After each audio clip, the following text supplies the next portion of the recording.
Il y a une semaine, les autorités zimbabwéennes interdisaient les activités des vendeurs de rue dans la capitale Harare. Décision prise après une montée en force de la fièvre typhoïde, une infection causée par la consommation d'eau ou de nourriture contaminée par une bactérie du nom de Salmonella typhi que l'on retrouve dans les aliments et les excréments humains. La vente de nourriture de rue est une activité répandue à Harare, ainsi que les déchets liquides et solides. Lundi dernier, 20 cas de fièvre typhoïde ont été confirmés. Currently, as I speak, there are 110 suspected cases. Au moment où je vous parle, il y a 110 cas suspects. 20 have been Mais confirmed. parmi eux, seulement 20 ont été confirmés comme cas de fièvre typhoïde. Et nous savons actuellement que dans nos institutions, il y a seulement 12 cas au centre des maladies infectieuses. Et la tendance est généralement à la diminution des cas admis.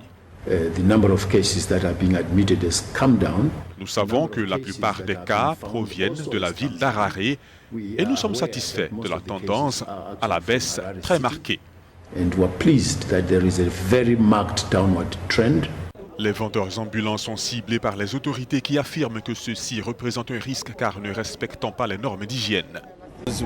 Nous avons interdit tous les aliments vendus dans la ville parce que nous avons réalisé que les gens qui vendent ces produits alimentaires sur les trottoirs le font dans des conditions insalubres. Afin d'essayer de contrôler la fièvre typhoïde, nous avons interdit les vendeurs de nourriture à Harare. Mais l'interdiction risque d'affecter certains moyens de subsistance. Des vendeurs, comme cette femme, sont mécontents, désapprouvant la mesure des autorités qui vise à rendre la ville plus propre. La fièvre typhoïde n'est pas causée par des gens qui vendent des tomates ou des fruits dans la rue. La fièvre typhoïde est causée par les autorités du conseil qui ne collectent pas les ordures à temps et créent une ville insalubre.